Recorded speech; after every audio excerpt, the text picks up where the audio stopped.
Bismillahirrahmanirrahim. Assalamualaikum warahmatullahi wabarakatuh. Masuk kasus favorit yaitu short circuit.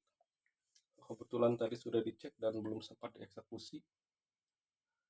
Ini kasus short ini memang kasus favorit para teknisi ya. Tapi bagi yang belum menguasai teknik servis laptop mati total, ini juga akan kesulitan untuk di step-step setiap eksekusinya.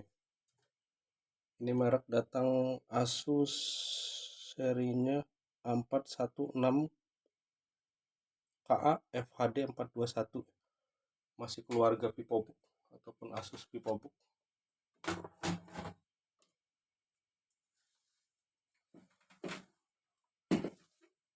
Untuk pengecekan laptop mati total seperti biasa ya, untuk SOP-nya kita lepas dulu baterai, kemudian tekan on off dulu beberapa kali.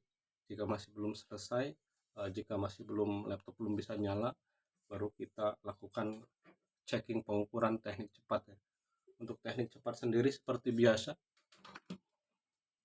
kita colok adaptor,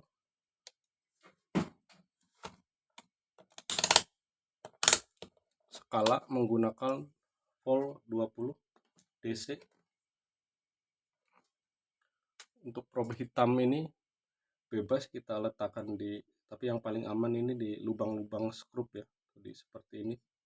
Groundnya terbalik pun sebenarnya nggak masalah untuk mengukur tegangan, tapi lebih bagus ya yang negatifnya, yang hitamnya di tempat skrup baut seperti ini. Kita boleh ngurut dari jalur depan ataupun langsung dari belakang. Enaknya langsung dari belakang ya, atau langsung dari jack power. Kita cek di sini, karena PSU-nya saya menggunakan 20 volt, kita naikkan jadi 200 volt. Ini terdapat tegangan 20 volt. Untuk standarnya nanti di 20 volt DC aja ya, karena Asus ini dia menggunakan DC 19 volt.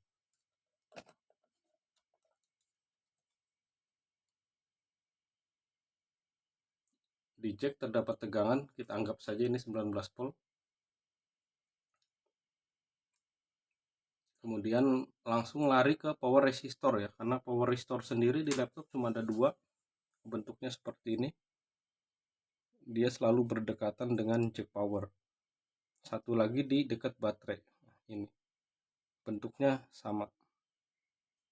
Dan untuk menandakan power resistor di motherboard, terutama yang masih belum bisa bahasa skematik laptop ataupun board view, untuk menandakan teknik cepatnya cari resistor, ataupun cari dulu resistor yang di dekat baterai. Jika bentuknya seperti ini contoh, langsung kita loncat ke dekat jack power, cari juga bentuknya yang sama dengan yang di dekat soket baterai. Maaf, ini kita lepas dulu baterainya.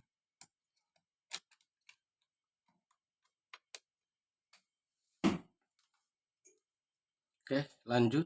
Pertama di jack power terdapat tegangan, kemudian langsung lari ke power resistor. Nah, di sini 0 volt ya. Setelah di power resistor ini 0 volt, kita boleh ngurut ke belakang.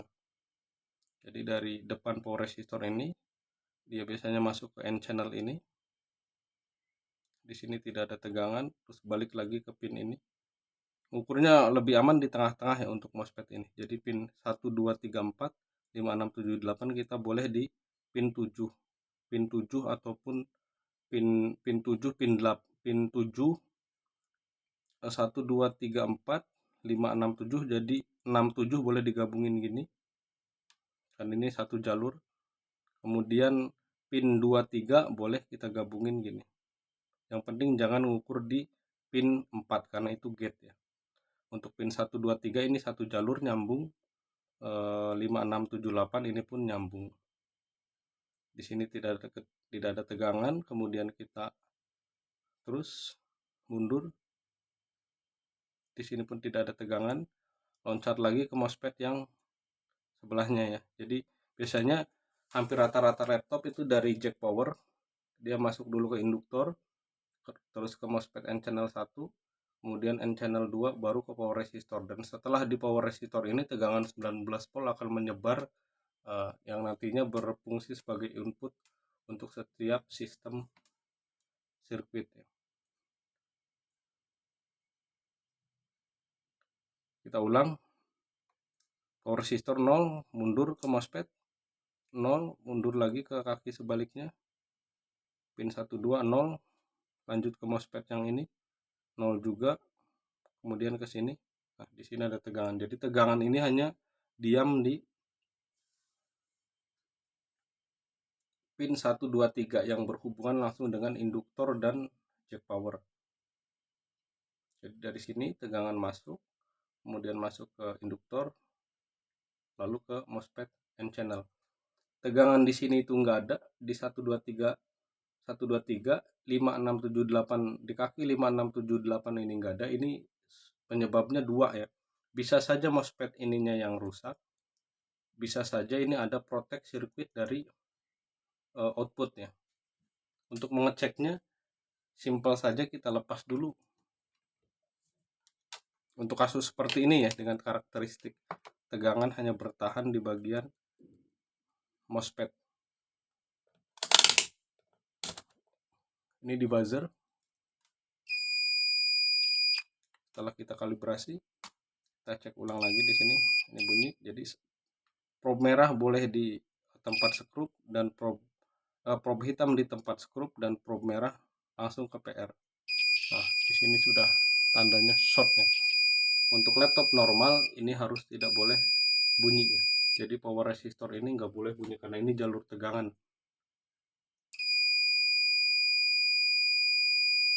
Dan jika indikasi seperti ini sudah dipastikan karakteristik kerusakan laptop ini mati total, short ya. Karena short di mati total sendiri kan dibagi menjadi 3 karakteristik, yaitu short, kehilangan tegangan, dan protect switch.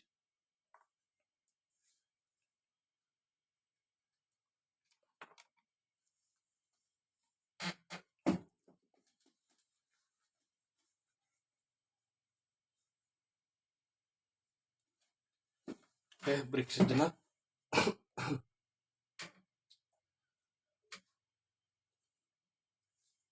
Biar lebih dipahami lagi, khususnya untuk pemula ya. Jadi untuk mengecek laptop mati total, prosedur awal itu paling awal yaitu lepas dulu baterai. Keduanya boleh kita cek fisik, barangkali ada jalur yang terbakar ataupun jalur-jalur yang korosi boleh.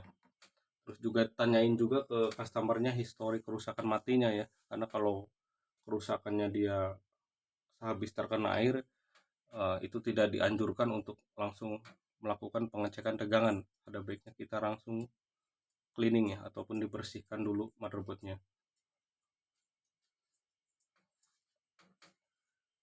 Kita ulang lagi untuk laptop mati total. Pertama, setelah baterai kita lepas dan kondisi motherboard ini utuh, tidak ada korosi ataupun kotor, kita langsung colok jack power di sini.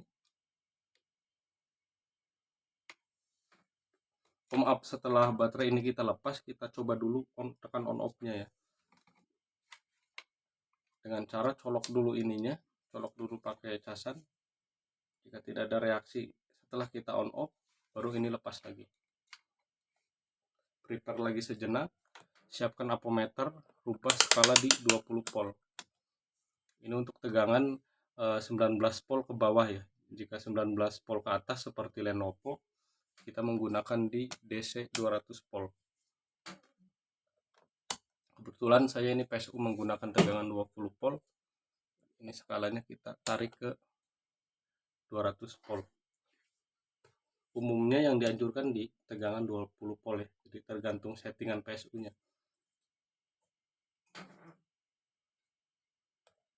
Atau jika masih menggunakan adaptor bawaannya, kita gunakan di skala 20 volt. Oke, kita colok casannya, kemudian kita boleh ukur langsung dari jalur belakangnya. Kita anggap saja ini jalur belakang. Di sini terdapat 19 volt, kemudian langsung loncat untuk teknik pengukuran cepatnya ke power resistor. Nah, di sini. Di sini tidak ada tegangan, dan untuk power resistor sendiri menandakan bagi yang belum bisa membaca skematik ataupun board view laptop, cara mencari resistor sebuah motherboard laptop, kita tinggal cari dulu resistor yang dekat soket baterai. Ini soket baterai, kita cari dulu resistornya, dan bentuknya hampir sama di setiap laptop ya, cuma warnanya aja kadang yang berbeda. Ada yang hitam seperti ini, ada yang hijau kadang, dan dia cuma ada dua aja ya, yaitu di dekat soket baterai dan di dekat jack power. Jadi di setiap motherboard laptop, power resistor yang digunakan itu hanya dua aja umumnya. Pertama dekat baterai, kedua dekat jack power. Setelah dekat baterai kita temukan, kemudian kita langsung cari dekat-dekat jack power. Ini hampir bentuknya sama. Kita lakukan pengukuran di sini. Nah, di sini sudah tidak ada tegangan. Dari step ini, jika di sini tidak ditemukan tegangan, boleh kita lakukan pengukuran mundur. Jadi langsung ke mousepadnya seperti ini. Ini 0, ini 0, dan di sini terdapat tegangan. Ataupun langsung loncat dari power resistor ini langsung ke jack power. Sini ada tegangan, di sini tidak ada tegangan. Teknik pengukuran ini boleh dibulak-balik ya, jadi begitu colok adaptor, kita boleh langsung mengukur di sini ataupun boleh langsung mengukur di sini. Kemudian lakukan pengukuran mundur ataupun pengukuran maju. Ataupun kita langsung gunakan teknik cepat kedua, yaitu begitu kita colok jack power, kita langsung lakukan pengukuran di power resistor. Jika di PR ini tidak ada tegangan, kita langsung cabut. Kemudian ini langsung naikkan ke buzzer.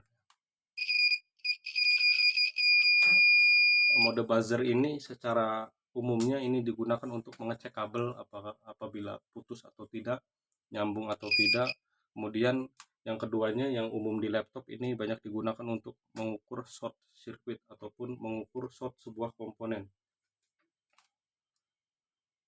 Kita langsung pengukuran di power resistor ini. Nah, dan di power resistor ini tidak boleh bunyi sama sekali ya untuk motherboard normal, karena ini laptop mati total, jadi di sini dia bunyi ya. Jika di power resistor ini bunyi, ini karakteristik sudah pasti 100% laptop kerusakannya short circuit ya. Karena di mati total itu sendiri, kita ulang lagi ya, itu terjadi menjadi 3 bagian. Yang pertama short, yang kedua kehilangan tegangan, dan yang ketiga protect switch.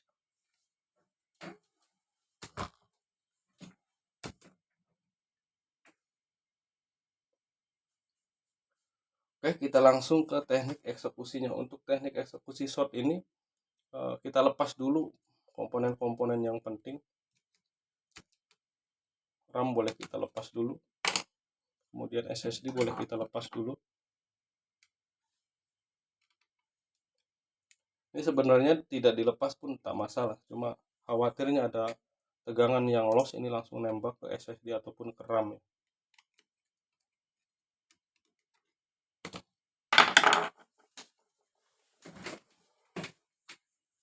Ini saya tanpa lepas motherboard, karena kalau tidak salah sih di seri laptop ini di bagian belakang motherboard ini tidak ada komponen. Kita coba dulu lah tanpa melepas ini.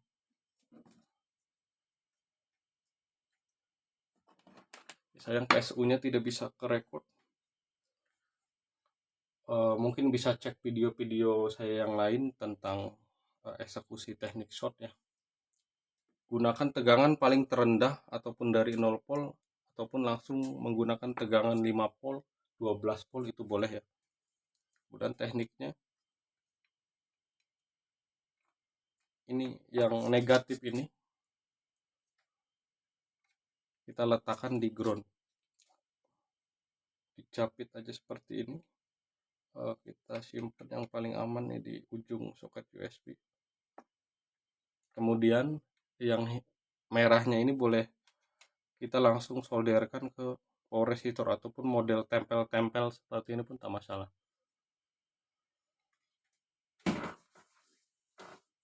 Perlu dijelaskan sekali lagi,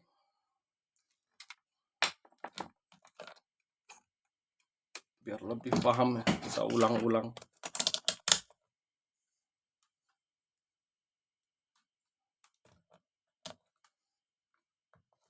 tidak adanya tegangan di power resistor ini biasanya dia dua kasus ya. Jadi kasus short dan kasus kehilangan tegangan. Untuk kasus kehilangan tegangan, kita boleh ukur mundur dulu. Asalkan ininya tidak bunyi ya. Kalau ini tidak bunyi, ini dipastikan kasusnya kehilangan tegangan. Tapi kalau ini bunyi seperti ini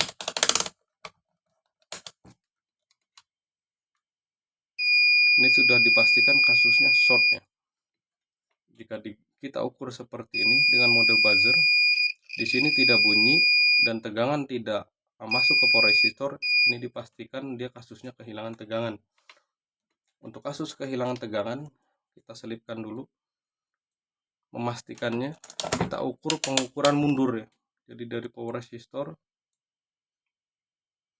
ukur ke MOSFET ini, kemudian MOSFET selanjutnya. Nah, di sini ada tegangan.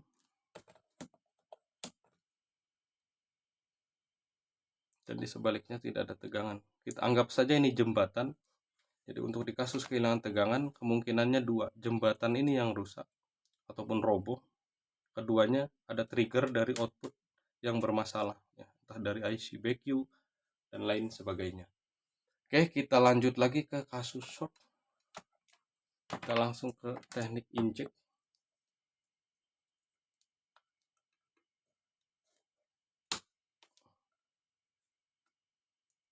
Aman.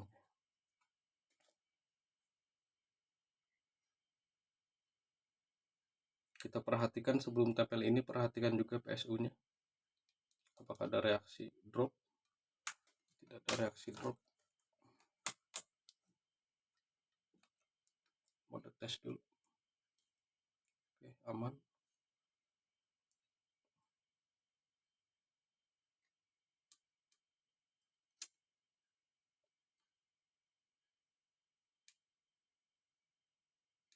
Nggak ada reaksi ya.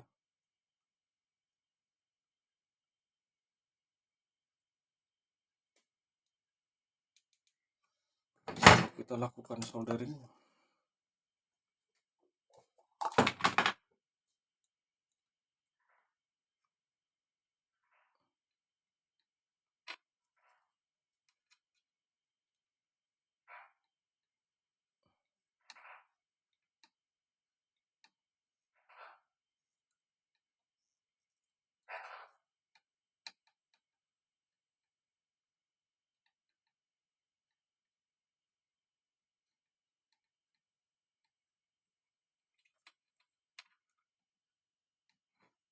Wahnya sudah sangat kering.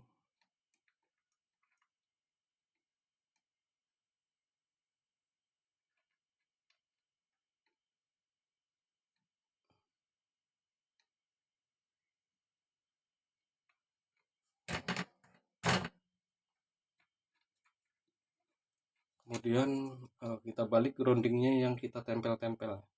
Tempel bentar. Cek. Raba-raba seperti ini jangan terlalu ditekan.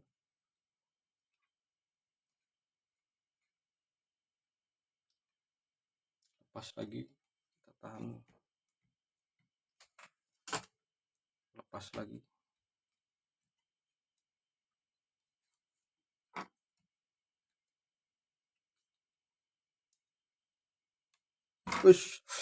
Panas. Ini sudah ada reaksi di bagian kapasitor ini.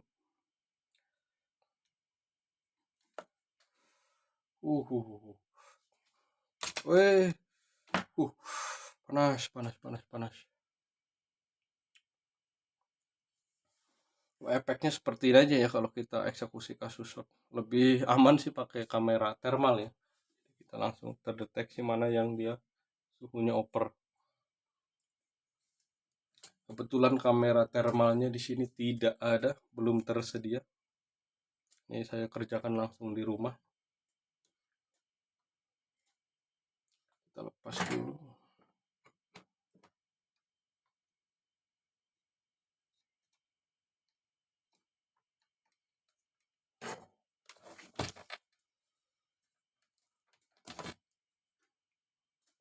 Tadi reaksinya di kapasitor ini. coba langsung lepas aja. Soldernya bekas ganti keyboard, kalau kita gunakan lagi agak susah dia, ujung matanya sudah habis.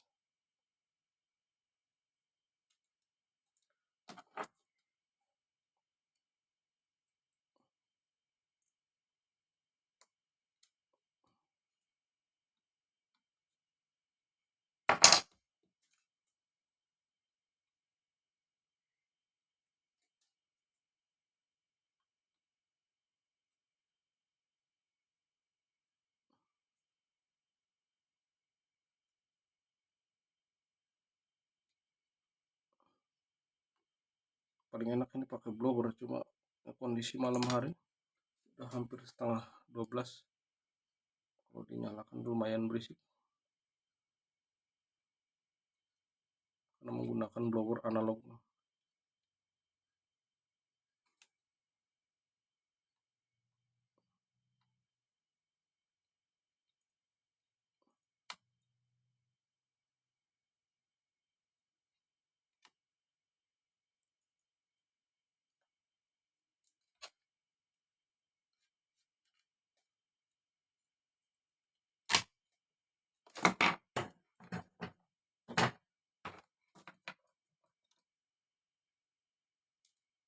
Oke, kapasitor sudah terlepas. Yang ini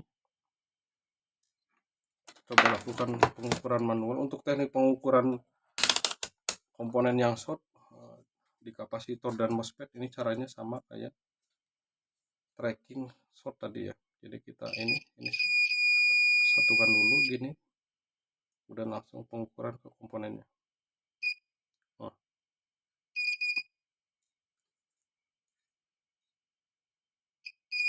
Nah, ini sudah dipastikan komponen short ya, karena kalau si kapasitor bipolar ini masih bagus, dia dibulak-balik tidak bunyi.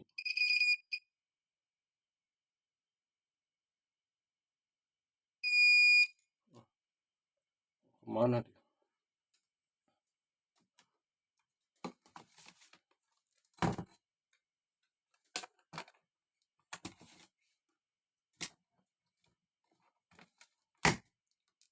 Komponennya.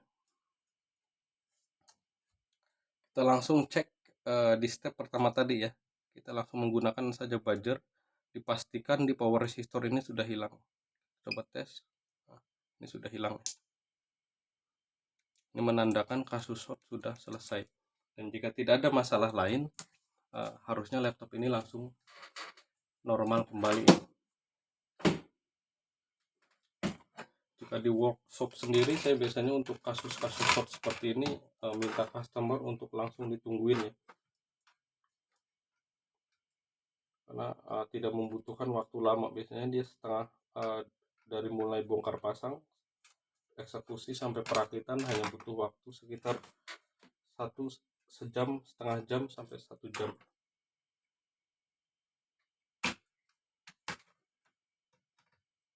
Kita cari dulu komponen penggantinya. Untuk bipolar ini biasanya boleh kita langsung rakit kembali ataupun melakukan penggantian. Di beberapa kasus si MOSFET bipolar ini tidak kita ganti, itu nggak masalah, jadi cukup dibuang aja seperti ini komponennya.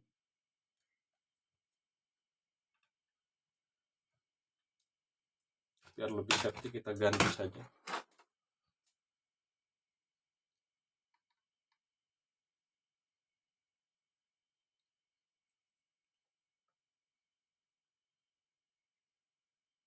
Salah tadi bekas nyerpis keyboard,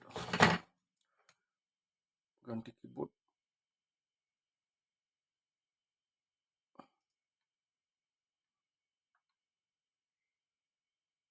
Timahnya agak susah nempelnya karena ujung soldernya ini udah hitam.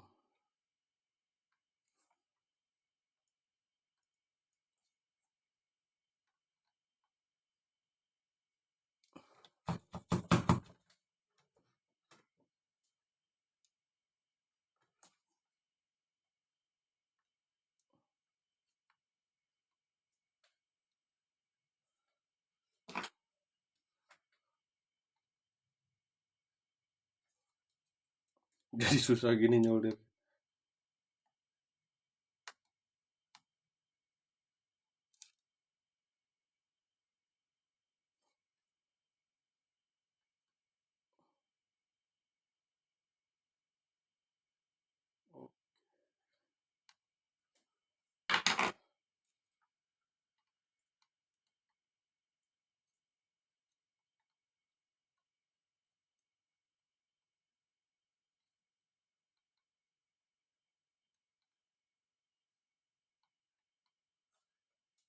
Oke, cukup lah, walaupun kurang rapi sedikit.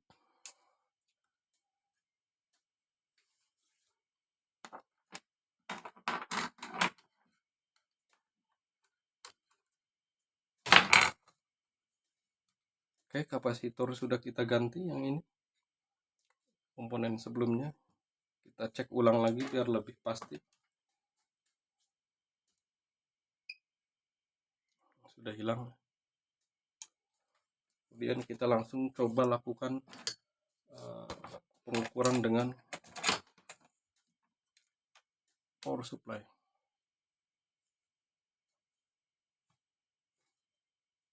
Kita ukur lagi.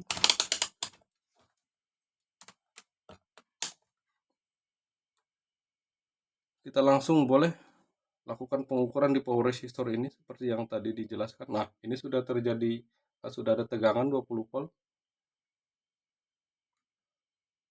Sudah ada tegangan. Habis ini boleh kita lakukan step selanjutnya, yaitu mengukur 3 volt dan 5 volt ya. Ini 5 voltnya, ini 3 voltnya sudah hadir. Untuk karakteristik teknik pengukuran cepat 3 volt dan 5 volt, boleh buka video-video saya yang lain ya tentang teknik pengukuran. Jadi untuk step awal kita fokus dulu ke tegangan 19 volt. Setelah tegangan 19 volt ditemukan, baru loncat ke tegangan 3 volt dan 5 volt. Nah, ini kipasnya sudah menyala, ampernya di 0,42 ampere. Kita balik laptopnya. Oh, ini RAM-nya belum dipasang. Kita coba pasang dulu RAM-nya.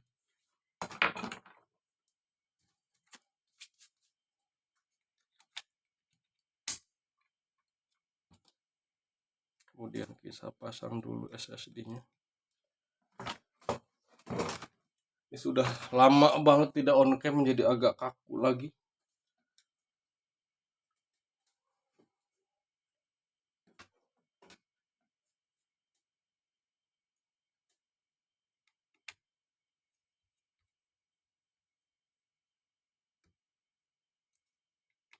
Mudah-mudahan aja dengan penjelasan ini bagi yang baru memulai di jasa servis laptop dan belum bisa membaca skematik ataupun buat view video ini lebih mudah dipahami ya, terutama untuk kasus laptop mati total. Dan di dalam sesi video ini yang kita jelaskan yaitu karakteristik kasus short ya, dari mulai teknik pengecekan sampai teknik eksekusinya. Untuk teknik eksekusinya ini yang kita lakukan adalah teknik inject ya. Sebelum adanya power supply ataupun MBR, zaman dulu kita mencari komponen yang short ini kita checking satu-satu ya. Jadi semua komponen yang short kita cabut, kemudian kita cari satu-satu. Dan setelah adanya MBR ini dan teknik inject di power resistor ini lebih cepat ya. Untuk teknik inject disarankan langsung ke power resistor yang ini. Jangan langsung menggunakan universal jack. Ini akan menyebabkan efek panas ke dua MOSFET ini, biasanya malah jadi jebol ya. Jadi untuk aman kita langsung di power resistor. Bukan hanya di power resistor, nanti untuk pengembangan kita langsung ke input 19 volt di setiap sirkuit itu sebenarnya nggak masalah. Hati-hati di laptop gaming untuk teknik inject ini, karena di beberapa laptop gaming seperti ROG yang memakai Ryzen ataupun di HP ya, sangat rentan kalau kita inject langsung jebol ke prosesor. Untuk beberapa seri gaming ada baiknya sebelum melakukan teknik inject kita lepas dulu induktor yang masuk ke chipset. Tapi di luar dari laptop gaming ya, teknik ini masih aman.